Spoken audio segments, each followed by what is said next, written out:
전지적 독자 시점 싱숑 에피소드 1 유료 서비스 돌입.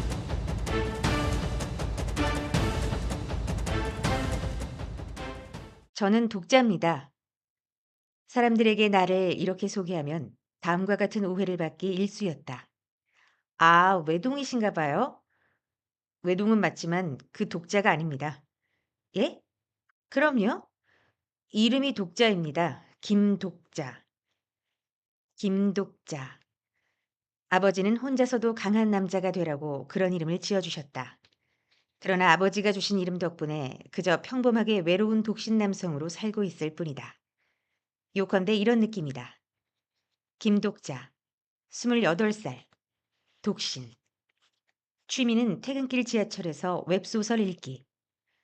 그러다 스마트폰 속으로 들어가겠어요. 시끄러운 지하철.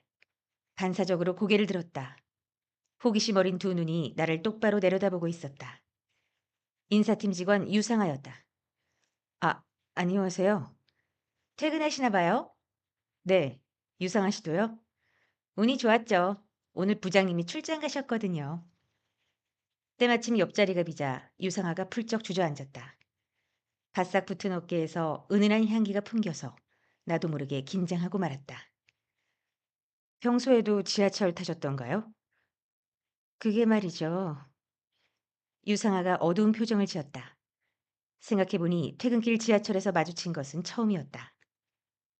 인사팀 강대리부터 재무팀 한 부장까지 퇴근 시간마다 유상하를 집까지 태워주겠다고 남자들이 줄 선다는 건 회사 사람이면 다 아는 소문이니까.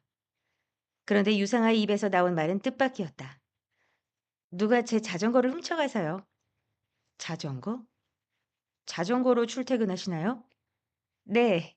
요즘 야근도 많다 보니 점점 운동량이 부족해지는 것 같아서요. 좀 귀찮은 일도 있고 해서 겸사겸사. 아하, 그랬군. 생긋 웃는 유상아.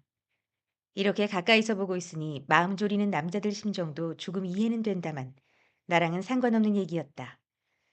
무릇 사람이란 제각기 삶의 장르가 정해져 있는 법이고 유상아는 나와는 다른 장르를 살아가는 인간이니까. 어색한 대화가 끝난 뒤 우리는 각자 자신의 스마트폰을 들여다보았다.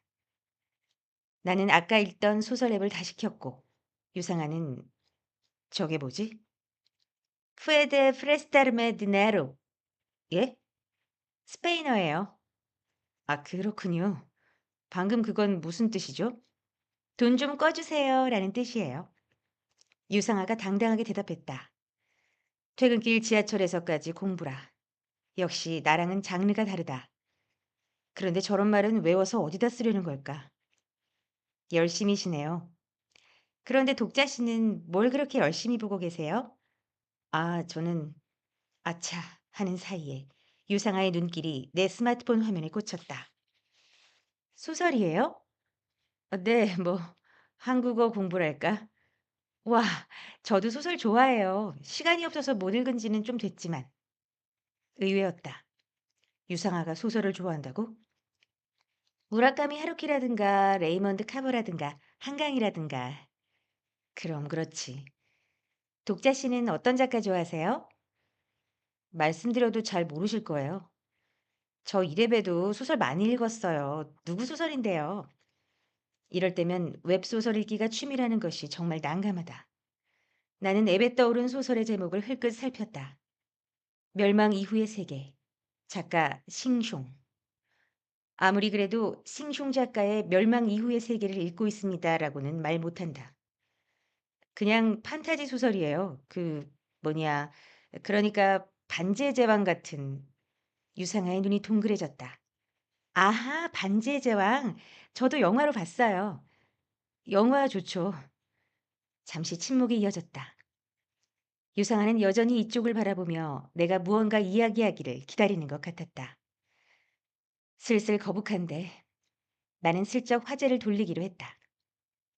회사 들어온 지도 벌써 1년이네요. 그게 작년 이맘때인데 시간 참 빨라요. 그러게요. 그땐 우리 둘 다 아무것도 몰랐는데. 그렇죠? 그랬죠. 전부 어제 일 같은데 벌써 계약 기간 끝날 때가 다 됐으니. 화제를 잘못 꺼냈다는 것은 유상아의 표정을 보고서야 깨달았다. 저는 잊고 있었다. 유상아는 지난달에 외국인 바이어 건으로 공로를 인정받아 이미 정직원으로 전환되었다는 것을. 그랬죠? 참 축하가 늦었네요. 죄송해요. 저도 외국어 공부 좀 열심히 해둘 걸 그랬어요. 아니에요, 독자 씨. 아직 인사평가도 남았고, 그리고 그렇게 이야기하는 유상아의 모습은 인정하기 싫지만 멋있었다. 세상의 스포트라이트가 단 한 사람에게만 쏟아지는 것처럼 환하게 빛나는 얼굴. 만약 이 세상이 소설이라면 주인공은 저런 사람이겠지. 사실 당연한 결과였다. 나는 노력을 하지 않았고 유상아는 노력을 했다. 나는 웹소설을 읽었고 유상아는 공부를 했다. 그러니 유상아는 정직원이 되고 나는 계약이 해지되는 것이 당연했다. 저 독자 씨, 네? 혹시 괜찮으시면 제가 쓰는 앱 알려드릴까요? 순간 유상아의 목소리가 멀게 들렸다. 세상과 한없이 멀어지는 기분. 나는 붕 떠오르려는 정신을 붙잡기 위해 눈에 힘을 주고 똑바로 정면을 응시했다. 맞은편 좌석에 한 소년이 앉아 있었다. 이제 막 10살 남짓 되었을까? 소년은 엄마 곁에 앉아 품속의 곤충 채집통을 우울한 눈빛으로 노려보고 있었다. 독자 씨? 만약 지금과는 다른 삶이라면 어땠을까? 그러니까 내 삶의 장르가 달랐더라면. 김독 내 삶의 장르가 리얼리즘이 아니라 판타지였다면 나는 주인공이 될 수 있었을까? 모른다. 아마 영영 알 수 없으리라. 다만 내가 아는 것이 있다면. 괜찮습니다, 유상아 씨. 네? 그 앱 알려주셔도 소용없을 거예요. 지금 내 삶의 장르는 명백히 리얼리즘이라는 사실. 독자에겐 독자의 삶이 있는 거니까요. 그리고 이 장르에서 나는 주인공이 아니라 독자라는 사실이었다. 독자의 삶. 유상아가 심각한 표정을 짓고 있어서 정말 괜찮다는 표시로 손을 흔들어 보였다. 잘은 모르겠지만 이 사람은 진심으로 내가 걱정된 거겠지. 아무래도 인사팀이고 내 실적이 어떤지 정도는 이미 알고 있을 테니까. 독자 씨는 정말 좋은 말씀을 하시네요. 네? 그럼 저에게는 상하의 삶이 있는 거군요. 유상아는 무언가 결심한 듯 다시 스페인어 공부를 시작했고 나는 그런 유상아를 잠시 바라보다가 웹소설로 시선을 돌렸다. 모든 게 원상태로 돌아왔지만 이상하게도 소설의 스크롤은 잘 내려가지 않았다. 어쩌면 새삼스레 깨달은 현실의 무게가 이 스크롤 끝에 매달려 버렸는지도 모른다. 스마트폰 상단에 알림 메시지가 떠오른 것은 그때였다. TLS123님에게서 새 메일이 도착했습니다. 발신인은 멸살법의 작가. 나는 바로 메일을 열어보았다.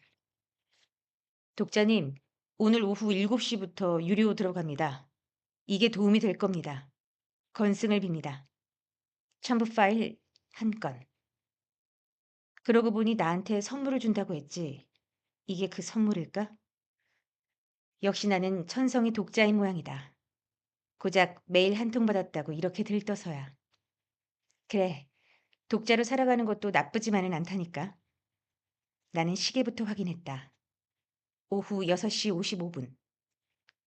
7시에 유료화에 돌입한다고 했으니 이제 정확히 5분 남았다. 나는 소설 앱에서 선호작 목록을 열었다. 내가 유일한 독자인데 첫 축하 댓글 정도는 남겨줘야 작가도 힘이 나겠지. 그런데 작품이 존재하지 않습니다. 검색창에 몇 번이나 멸망한이라고 입력해봤으나 결과는 마찬가지였다. 멸살법의 게시판이 흔적도 없이 사라졌다. 이상했다. 유료화가 진행된다고 게시판이 별다른 공지도 없이 삭제되나? 그 순간 전등이 픽 꺼지며 지하철 내부가 어두워졌다. 지하철이 크게 흔들리면서 쇳소리를 토했다. 유상아가 작은 비명을 지르며 내 팔을 붙잡았다. 어찌나 세게 주는지 급정거하는 관성보다 왼팔의 고통에 신경이 더 쏠릴 지경이었다. 열차가 완전히 멈춘 것은 10여 초가 지난 후의 일이었다. 곳곳에서 혼란에 빠진 목소리가 터져나왔다. 뭐지? 뭐야? 왜 이래? 어둠 속에서 하나둘 스마트폰 불빛이 켜졌다. 여전히 내 왼팔을 꽉 붙들고 있는 유상아가 물었다. 무슨 일일까요? 나는 짐짓 태어난 척 말했다. 걱정 마세요. 별일 아닐 겁니다. 그럴까요? 네. 큰일이라고 해봤자 뭐 곧 기관사가 안내방송을 할 겁니다. 말이 끝나기 무섭게 안내방송이 들려왔다. 열차 내 승객 여러분께 안내 말씀드립니다. 열차 내 승객 여러분께 안내 말씀드립니다. 시끌벅적하던 주변이 고요해졌다. 나는 한숨 돌리듯 입을 열었다. 거봐요. 별거 아니죠? 곧 사과 방송하고 다시 전원도 모두 대피 모두 삑 소리와 함께 방송이 꺼졌다. 열차 안은 다시 아수라장이 되었다. 독재 씨, 이게 대체? 지하철 앞쪽 칸에서 눈부신 빛이 번쩍였다. 이어서 뭔가가 터지는 소리와 커다란 북을 찢는 듯한 소리도 들려왔다. 어둠 속에서 뭔가가 이쪽을 향해 다가오고 있었다. 그 순간 내가 시계를 본 것은 그저 우연의 일치였다. 저녁 7시. 틱 하는 소리와 함께 세상이 멈추는 듯한 기분이 들었다. 그리고 목소리가 들려왔다. 제8612 행성계의 무료 서비스가 종료됐습니다. 메인 시나리오가 시작됐습니다. 내 인생의 장르가 바뀌는 순간이었다.